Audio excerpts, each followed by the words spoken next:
Last class we started with the Java language and have seen some of the key features of the languages. We have also looked at the different data types that are supported in Java and the operators that are required that operate on such data types. in the next few classes, and we will look into the more advanced features in Java. Mainly we'll look at how the classes are defined, how methods are also defined for a class, and how in what type of inheritance Java supports. And then we will look at the package concept in Java.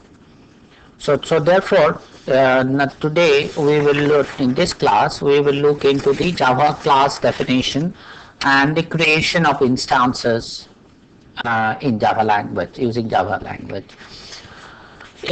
While introducing the object-oriented concepts, we have seen that the class play a very important role in object-oriented any object-oriented software development, and class was treated as a sort of collection of instances which are of similar structure and the behavior. So it is necessary that language supports some constructs to define a class and then create instances for such classes. In Java language, typically a class is defined, the variables of a class will be, or class is defined like this. One will define what is an access control for class, which we will see later on. The keyword is class and then a class name. Then we define for each of the variables that are local to the class, and along with the type and the access control for such a variable. If you do not define access control, this is a default option. It is not necessary that every variable for we have to define its access control, but the access control often helps in encapsulation. We use the concept of encapsulation, and it is through this access control mechanism that encapsulation is supported in the Java language. Now, while defining a class, we have also seen that the class or an object will not only have its internal variables, or which we can think it of its parts, but also some of the operators that are operators or the methods that operate on such instances, the class instances of the class. And one more thing, the type that we define here, the type of the variable can be a very simple type like we had seen in the previous class lecture, and or they can be of the more complex data types, like it can be a class itself. So we'll see in Java the class name itself is treated as a type, is a definition of a type. So once we define a class, we will have the option of treating as a new type, and subsequently we can also use it in other class definitions. Now the next thing is, as I said, is the concept of the methods, and the methods are also declared in a similar way that for a class, that is, you define an access control for the method. These access controls, as we'll see, the keywords are public, private, which will come back again when we discuss, and protected. The features of these of our public, private or protected that type of access control will be discussed later in the course of this lecture. So when we talk about access control, we will always use this kind of keywords. Then the type the method returns, this is the return type, that is what type of data the method returns. If you do not want to return any data type, we can use the keyword called void. We'll see that the void, now the void, this concept is also used in C or C++. Then the method name, which can be any name of the method, user defined name, and the list of parameters for the method. And then this followed by the body of the method, that is a code. actual code which will be executed when the method is invoked.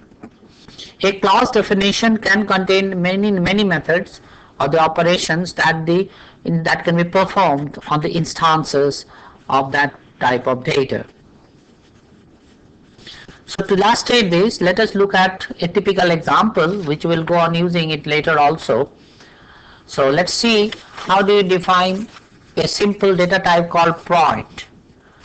So we have a public class called point. Public will, as I said, is a keyword for access control. Essentially it will mean that such a data object can be used, type of data object can be used anywhere. Then this class point also has two internal variables x and y, which are of simple data type int, and we have initialized it with the 0 value. So that defines the structure of a class, let's say class point. Now one thing that I'll emphasize again later, that when we define such a class, it automatically does not mean creation of an instance of that class. So to create an instance of point, this point is a class which we defined. So we want to know a particular point in two-dimensional space. We can use this keyword called new. When we use the keyword new, then it creates an instance of a point, and point is a constructor without parameter. In this case, this is a default constructor, and returns, when it does it, first is a point which will be created. In fact, appropriate memory area will be allocated for storing the internal variables of first, and this is first is a type point, and it is such an instance. The instance first will be created using the keyword new. So this is very important to remember, that whenever we are going to create a class, and for creation of an instance of the class, we will use the keyword new. Now after you have created an instance first, we can assign new values, or you can assign values to it. So therefore the first dot x is 10 and first dot y equal to 20. So it's a coordinate points of the point first.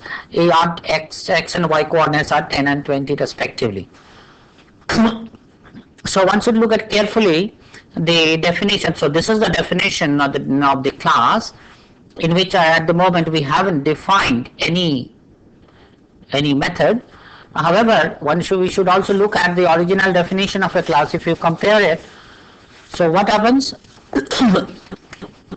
We have the access control class name. Here the class name is point, public is the access control type, and internal data, it contains the variables int x and y with the type. This is an instant variable 1 and 2 of the two having, and we can also initialize them when they are of simple data type using such a values. Then when the class point is created, the class point is defined, we want to create instances of such point. We can create as many instances we like. This can be done using a keyword called new.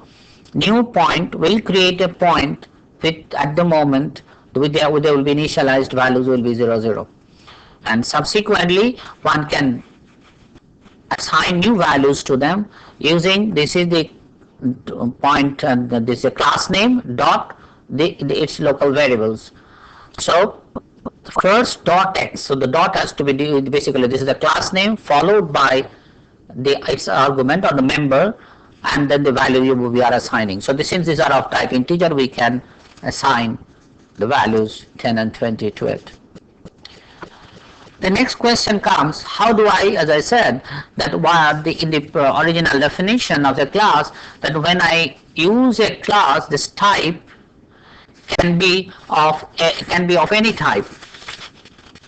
Now this type, as I mentioned, that once I created a class, this type can be the class name. So the class name itself can be treated as a type, and one can use this concept of point. Say for example, I have used defined the class point, and I can later on, while defining a class, new class, I can use point as for a variable of type point inside it.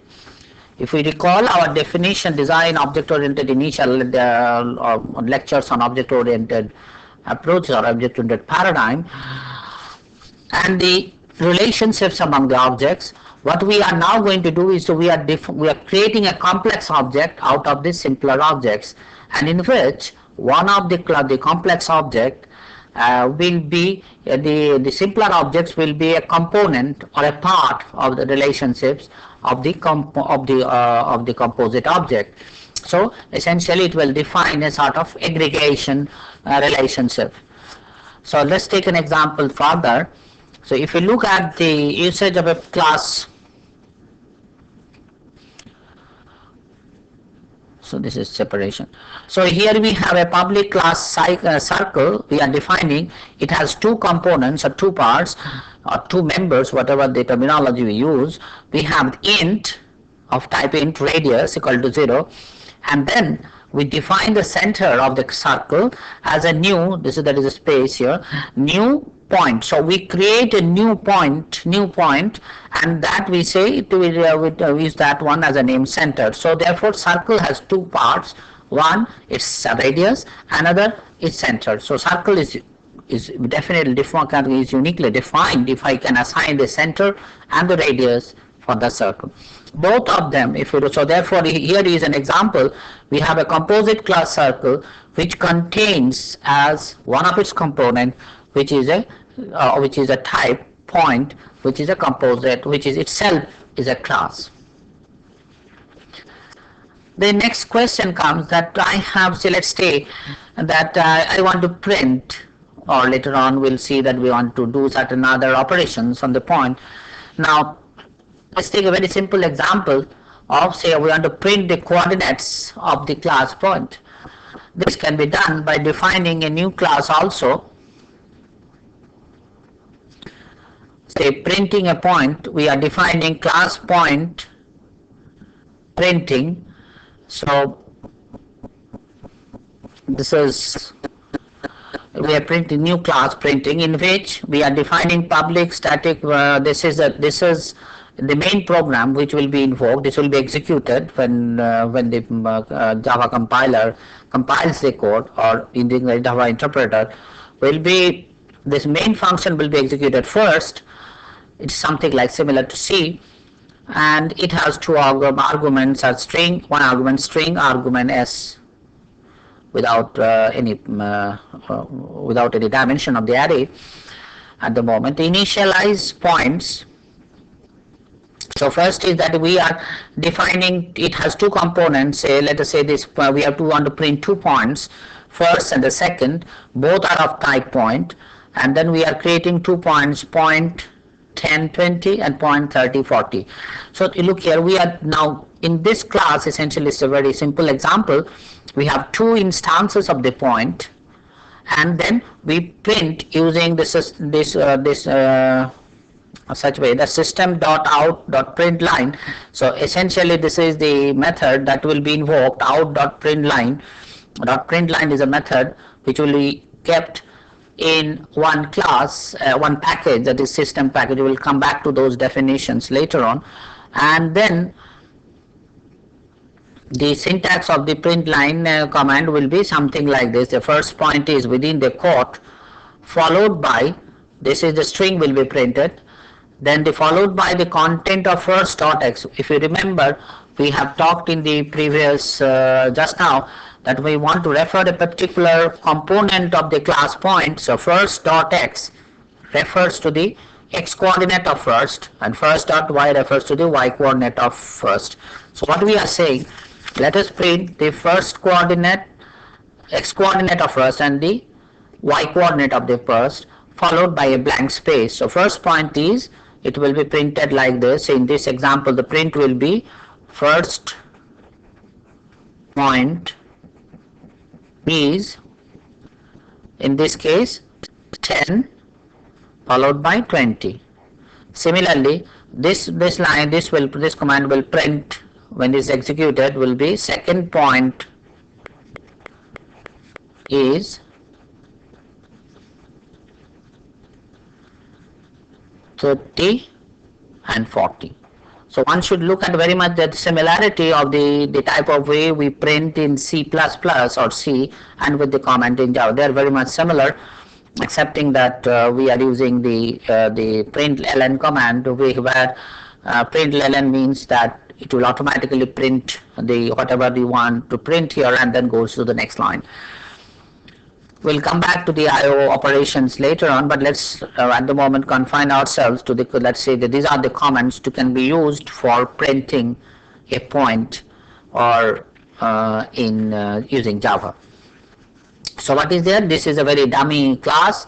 What it is doing, it is essentially print. It has only one method, which is the method main, and which will be executed when the program starts execution, and then it has two components. One is first, another is a second, which we have initialized using the we'll see that how to create this type of constructors we'll discuss later. Say suppose we create a point 10, 20 and 30, 40 and then printing them. So therefore what we see here as compared to the previous class constructor, here the class constructor didn't have any argument. So essentially it just allocates the array and initialize it as x equal to 0 and y equal to 0. But later on, as we will see now, we may require while constructing a particular instance of a class, we want to know, or we want that to have certain initial that should be properly initialized. In other words, we may, instead of first of all creating instance of first and then assigning its values to 30 or 40, we would like to have a constructor which directly constructs a point 10 and 20 using the new. So what we have seen therefore, that first of all we can create a class, we can define a class definitions, we can create an instance of a class, and then we can use a class in another class. Okay, so now let's continue with our definition of the class, and the next thing we look at is that what is a constructor of a class. We just now mentioned, in fact, that it may be desirable that the constructors, instead of having a simple using a point like new point without any argument, which only merely allocates space and then initializes some of the variables, when we have defined the class like this way, we may like that the instance may be properly initialized. In other words, the constructor itself will have certain arguments and which will be used for creating a typical instance of the class, whereby assigning suitable values to the arguments. So therefore, let's look at the constructor of a class again. A constructor essentially initializes an object immediately after creation. Constructors have same name. This is one has to be very must remember, must have the same name as the class. If you look at the earlier example, we have used the name point. This is something like a method name. So the name of the method or operation is point and no argument. So this is the constructor because it has the same name as the class name. So therefore, when we want to define other constructors of a class, say again coming back to the class point, we can define this one as a class point as public int x and int y. Note here we have not initialized it at the moment, and then we use a constructor called public point int u and int v, and this is the keyword. This keyword means the current instance, the present instance that I am referring, that will have a value, x coordinate value equal to u and y coordinate value equal to v, where u and v will be the values for which will have to be supplied while invoking the constructor. In this manner, therefore, if you again use the last method example, there is a point first, new point 1020 means that first dot x, say here is an instance which is created of the class point. So the first dot x will have a value equal to 10, and first dot y will have a value 20. So therefore a new point is created, new instance is created with x and y coordinate values being 10 and 20 respectively. Similarly, when the second point is created, that instance is created, it will have value 30 and 40. So instead of using a constructor without any argument, and then later on assigning suitable values to the member elements of that instance, like here we have done, we can directly create the point with specific values 10 and 20, and such a constructor will have, this is called a constructor in which there are parameter values are to be provided when the class constructor is invoked. So otherwise there is not much difference with the one which we have mentioned, that is without parameter. But while creating an instance, this keyword new has to be used whether we are using a constructor with parameters or without parameters. So it is a new which will essentially allocate space. The people who are exposed to C should remember that malloc, some sort of a malloc is used for allocating space in C, and on the other hand, when in Java, the new keyword is used to create a instance of a class. But by the way, the first when that instance is created, it essentially creates a reference to an object of type point. So Java essentially creates the first, it will be treated as a reference to an instance. So therefore, when a point is created by new, we'll have a space allocated for it, say x coordinate and the y coordinate, and first will be essentially will act as a reference. So the space will be allocated for these primitive data values x and y, which are the components of the class, and first is essentially a reference to it. And when we use the constructor with the parameterized values like 10 and 20, it will be stored, 20 and 20 will be stored here. So this is the way Java operates. So when an object is created, an instance of an object is created, essentially we create a reference to an object or reference to an object of that type. Similarly, if I now somewhere later on write, let us say that what happens if I write point third and then do later on something, an assignment, Java will support it, third equal to first. In Java we will be able to do this kind of thing. What it will do is then, in that case, third will point to the same object, or so it will refer to the same object which first was referring. So essentially this is a perfectly acceptable assignment in Java, and whereby we are creating multiple references to the same object instance.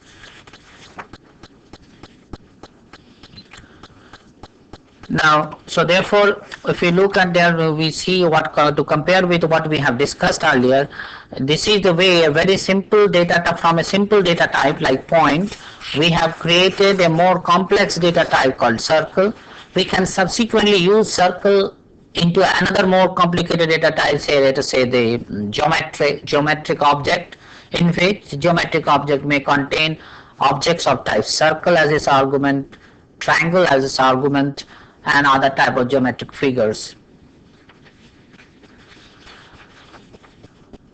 So therefore, to what we have now seen, that while defining a class, we can define access control, we can define the type of its members, and how an instance of a class will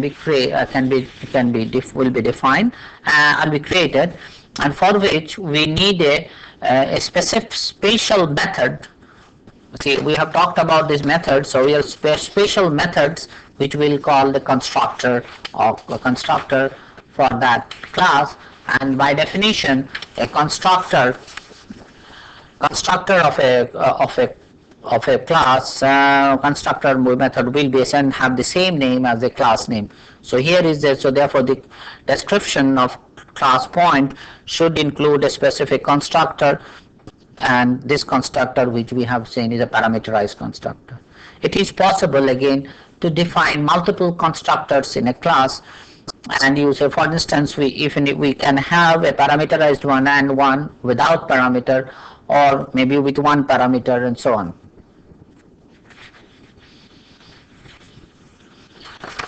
Next, continuing with our discussion on the class, let us now look at how the methods are defined in a class, and what is their role vis-a-vis that you convert object role in object communication. So the first thing we have to, as the general syntax goes, we'll have a method to be declared will contain an access control type. Type is method, basically the type, when the method is what type of data it returns, and the list of parameters. So those who have in C should recall that type is essentially, it's very much like the syntax is similar to in C, excepting that we also associate some sort of an access control feature with it, which controls it's later on we'll see that the controlled inheritance, that is when you define a subclass, which are the methods that can be inherited by the subclass. This feature is also supported in C++ language. So let's take a typical example. We have defined the class circle earlier. So the class circle so far has the one is the radius, another is the center. These are the two components, and let us now define first of all a typical method which is the constructor of a circle. So the constructor of a circle, and we want the constructor to be parameterized. That means while constructing the circle, I want it has to have a given parameter, a given radius values, and it to be centered at a particular point. So typically, so therefore the center will have just two components. One is P, which is a pointer, which is a reference, which is an object instance of type point, and R is an integer data. So therefore, what we can do is that radius equal to R. Center has circle has two components, public int radius and public point center. So the radius is a very simple integer type. So this will be R will be assigned to radius, and center is of type point. So what we need is to create a new point. That is new is a new, you want to create a new center. What will be the values of that? It will be coordinates will be, the P is already a point which will have created earlier. So P dot x and P dot y are the values of the x and y coordinate values of P. So those will be created, and using the point method we have discussed earlier, that is the same method, public int u and v. So therefore it will should have an integer value of u and integer value of v, which are the x and y coordinates, and we know that p dot x and p dot y will have those values. So therefore we create a new point around p dot x and p dot y and tell it that will be the center for this circle. So this is a constructor for the typically circle. And now let us define a method that I want to move. I want to basically create a copy of the circle into some other point, around some other point. So we can say move this circle to a point and return the new circle. So what we are doing that public circle move. So this is the return type. So the new move method, when it is executed, will return a new circle of type new circle which will be created here. So therefore what we are doing, and the two coordinate values are int and new, which will be the coordinates of the center for the new circle. So the code will be like this: circle is new circle, and when it is invoked with the current center, so this is the object of which you want to move the current circle. So this dot center dot x equal to u, and this dot center equal to y equal to v, and new circle is this, and return new circle.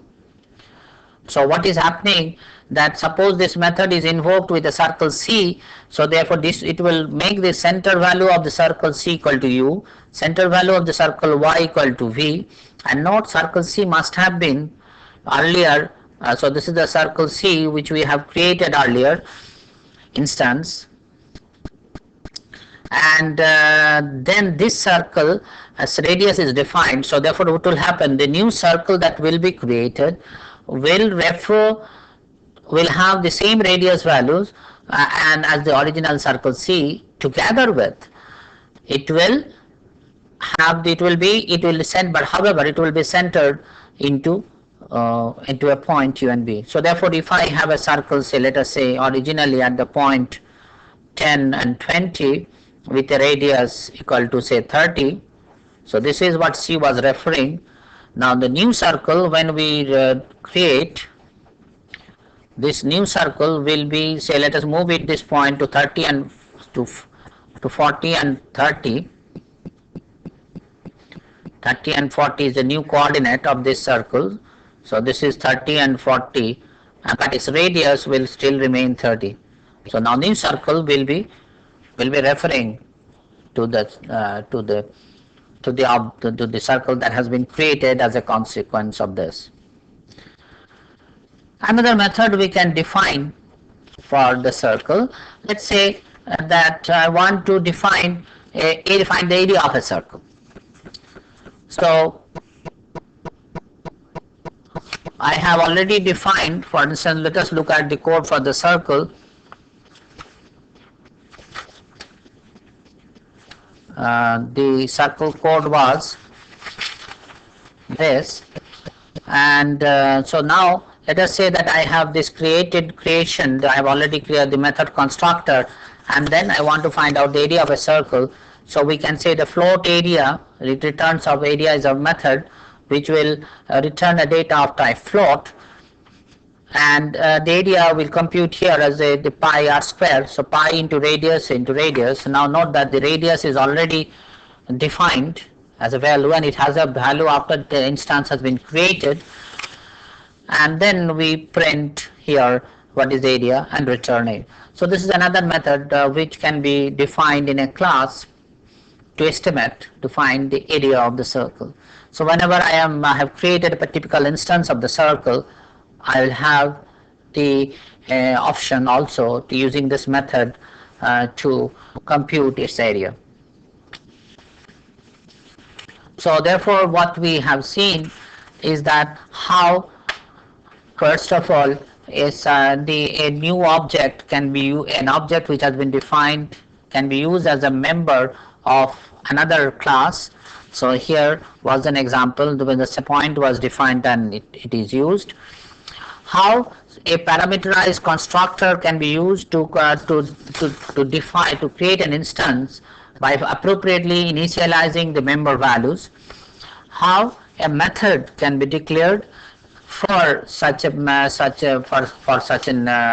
class, and then so therefore, and also what do we mean by the so-called the different the center, the access control, and how the new instance that has been created or the method that has been executed, what type of values it can return. So if you look at the methods, therefore, so methods which we have here, it is the definition of the class. This is the public. We have defined a constructor for this class. We have defined a move method for this class, and we can go on defining as many methods as we require for a particular class.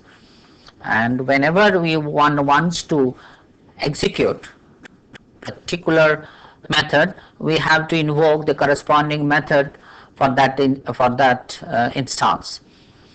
However, since we have everything has been declared public, so therefore everything is visible. We'll see about the access control. So from anywhere one can use the internal variables of the class, and then other methods also will be able to modify them.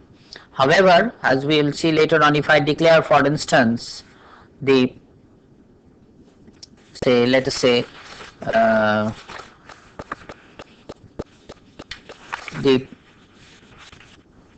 the point, the center and the radius of a circle to be instead of public, if I declare them to be private, then they will not be visible to any other external methods unless they are being used by methods which are defined in the class. So therefore, a method like move or a method like the circle constructor can use this one, but subsequently, as we see, if I define a specialized or the subclass of circles, for instance a class like small circle, then these will not be visible to that subclass. This will be discussed later when we talk about inheritance concept.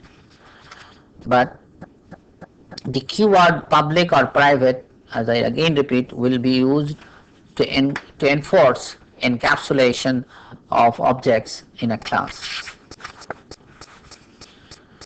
So after defining a class and how the classes can be used in another class definition, let us look at more detail about the life cycle of an object. If you look at carefully, when what are the things we need from an object. So once I've created the class, the next thing we would like that if you look at the life cycle of an object as such, see, we need how the object can be declared. Like in the previous example, we have seen that we have declared an object we have created a class of type of point, we have created a class circle. So therefore we can define an object or declare an object of type point. I repeat that in Java as well as in C++, whenever a class is declared or declared, and then it can all be used as a type name in declaring other variables of that type. So similar to we can use, like say int p means that a p is of type integer. Similarly, we can use point p means p is an object of type point. But one has to be, so therefore what we say, the Java classes and interface, we'll use the concept of interface later, can be used as data types. This is very important, and in fact because of this reason we could use a class, create a composite class from simple classes. Like say we have used center as a component of a class circle. So center is a point which is used as a component of class circle. So Java classes and interfaces can be used as data types. One more thing, the declaration do not create object. This is very important, that the instance of an object can be created only with the help of the keyword new. So therefore, to create an instance, first we need to use the keyword new with the constructor of a class constructor. Like when we wanted to create a center, we create an instance